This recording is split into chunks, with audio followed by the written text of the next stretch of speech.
নমস্কার বন্ধুরা, সবাই কেমন আছো? আজকে সম্পূর্ণ মশলা ছাড়া একটা বেগুনের রেসিপি তোমাদের সাথে শেয়ার করব। দেড়খানা বেগুন নিয়েছি, কালো বেগুন, আর একটা আলু এরকম লম্বা করে কেটে নিয়েছি, আর 4টে কাঁচা লঙ্কা নিয়েছি, ধুয়ে রেখেছি। কড়াই বসিয়ে দিয়েছি। এখানে পরিমাণ মতো জল নিয়েছি। আলুটা প্রথমে দিয়ে দেবো, দিয়ে ঢেকে রেখেছিলাম। 5 মিনিট পরে ঢাকনা তুলে নিলাম। বন্ধুরা, যখন বেগুনের তরকারি রান্না করবে তখন আলুটা আগে সিদ্ধ করে নেবে। তারপরে বেগুনটা দিয়ে দিলাম, আর লঙ্কাটাও দিয়ে দিয়েছি।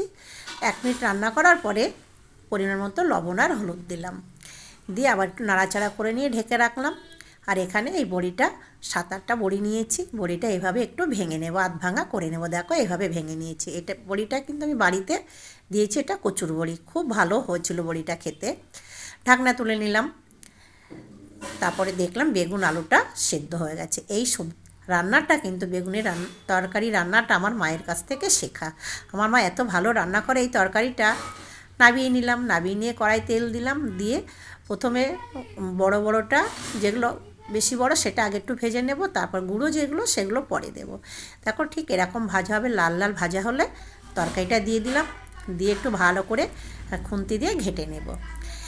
এটা কিন্তু বেশি ফোটাবো না, এই 1 মিনিট মতো একটু নাড়াচাড়া করে নেব, সঙ্গে সঙ্গে নামিয়ে দেব।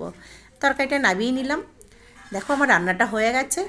যখন ভাতের সাথে খাওয়া হবে, গালে যখন এই বড়িগুলো পড়বে না, খেতে দারুণ লাগে। আজকে তো শুধু আমি এই দিয়ে ভাত খাবো। দেখো বন্ধুরা, আমি কিন্তু আজকে এক তরকারি দিয়ে ভাত খাচ্ছি। এত ভালো হয় এই তরকারিটা শীতকালে খেতে, বড়ি ফোড়ন দিয়ে।